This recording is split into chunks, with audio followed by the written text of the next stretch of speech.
Hello,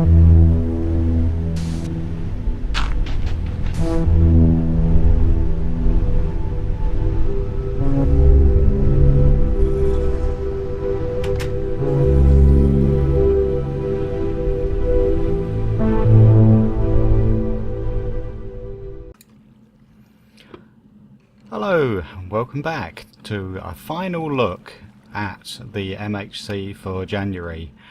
This is my base after I've been playing around and finishing a few things off in it just for a few days after it was all over. I made a kind of regulation for myself to say that I wasn't going to go back to the Nether to collect any more quartz. I was just going to use the materials that I already had and just finish those builds that I'd started. I just didn't want to leave them in an unfinished state as they were. So this is the way the base, the main cave. Ooh. As a Enderman decided to get angry with me. He's surely not angry at me. Not really. Okay, so this is the base with the granite strip round everywhere now. I think I've moved all the way down to this level. I'm not sure whether I had that before. One thing I did do, you possibly caught a glimpse of it down this end, was I grew a...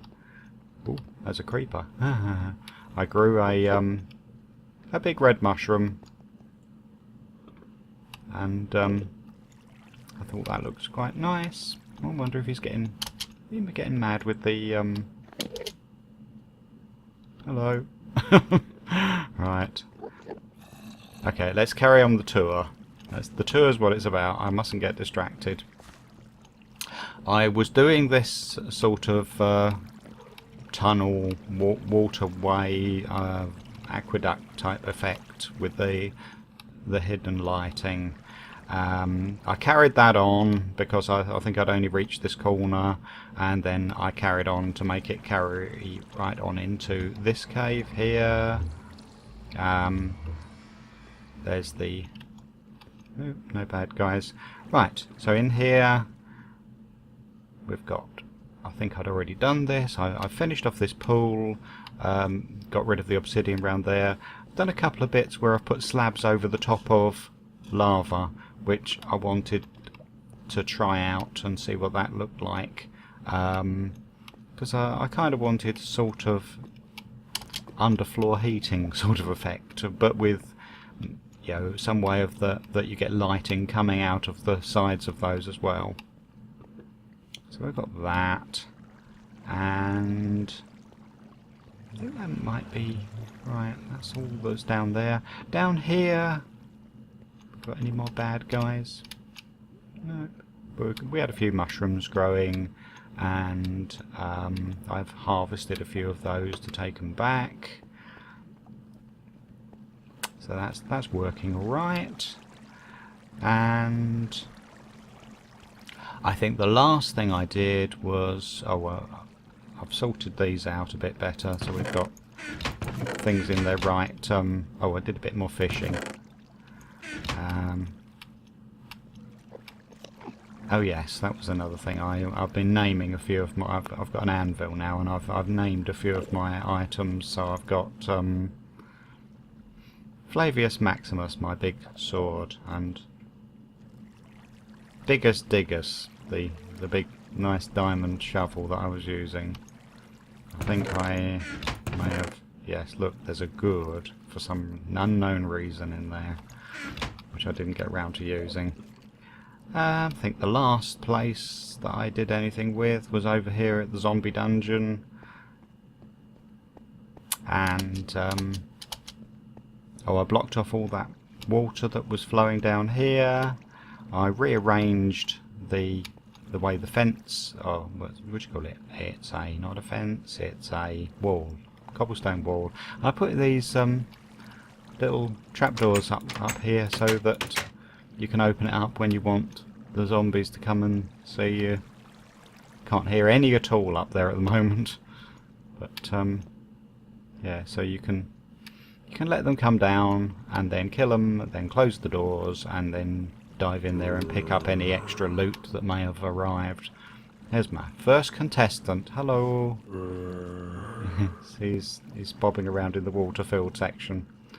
Right, and for all of the zombie killing I did afterwards, I did a little bit of it before I finished all of this. I still didn't manage to get a carrot or a potato.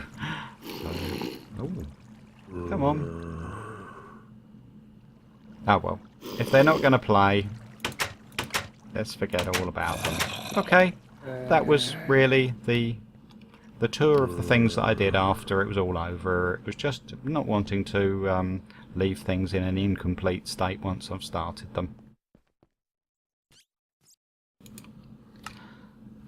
Right, and this is something else that I thought you all might find interesting. Something I couldn't do while the challenge was still going on, but I've this is the surface again, as you will recognise. This is where the pit was.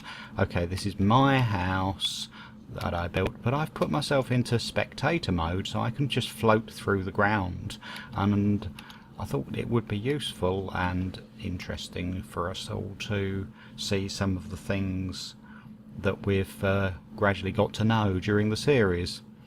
Right, if I start by popping down, obviously this one is my specific world, so anything I've built is just mine, but some of the features, many of the features, will be absolutely common to all of us. So here's the cave that we all descended into at the beginning. My pile of sand is still there because I made a very ill-fated attempt to jump off of it to fight a skeleton, and I missed, I seem to remember, and then had to fight the skelly, and things went better after that. But we've got this cave. Some people made a good use of that area up there. I remember there's some mushrooms up here that some people took. Coal I missed. I didn't go down this end of it. But I took a few bits of coal from this end, which were very useful. That's where I went down. If I drop through the floor here, we'll see that there are some caves that people may have seen on the way down. I think this is quite an important one, that a few people bumped into this big cave with a water source. So that was very useful to them. As long as they got there quickly, on the way down, they would have got themselves a water supply. But as we all remember, we were trying to make our way at haste. Before the end of the first day, we were trying to get down to diamond level, so the opportunity of stopping there was quite brief, really. Out here again, okay, we've got just to the west, so I mean most people went pretty much straight down like this. That was well, not everybody, I suppose. A few of us went straight down, and if we did, we were quite lucky to find that as we got down to diamond level, there was you could hear the lava fairly nearby. So those of us who went and did that had the lucky find of this cave, which is the whole area that well, I've now got a giant red mushroom in, but yeah, we lived in this cave, as we've seen. But not everyone found that, and of course what happened if you staircased down was that you went off. There's a few people who went off to this side. I think there was quite a number of people found these caves here, these ones here, and there's also the ones, yes, right where I'm growing mushrooms down here. So I think there's quite a few that have been found and lived in by people in this location. The one thing I really noticed was that if you stepped off to this side, so to go into the east, there's a huge area of just smooth stone and nothing, which is why people like Michael, for example, having unluckily gone down this way. Had to go for miles before he found anything that was any a livable cave over here. I think Michael was somewhere at 400 on the X before he found a good place to live, right over here.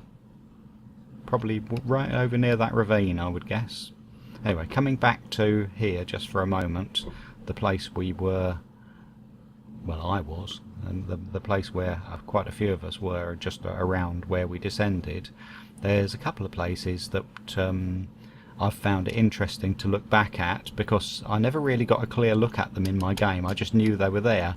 One of them, just through the wall, we were picking up water from what we called Boonslayer's Lake. Boonslayer saw it. That's his lake up here. It's just that one pond. Oh look, there's a cave around here that you can possibly find while you're on your way down. There's another little breakthrough piece of it there, but yeah, most of us had to reach up, and quite often there were monster parties going on up in this lake, and we could hear them all bobbing around. Yeah, so that's all just up there.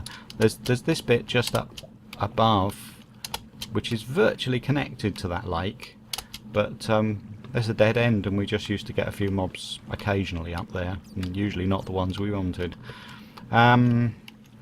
What's the other place that's worth looking at is, I think, the zombie dungeon, because that was over here. There we go, you can see them. Oops, if I go the right way.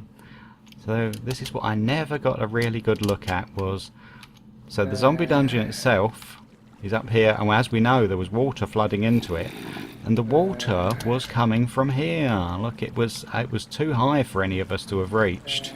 It was coming out of the wall and flooding into the corner of the zombie dungeon, and just covering about half of it.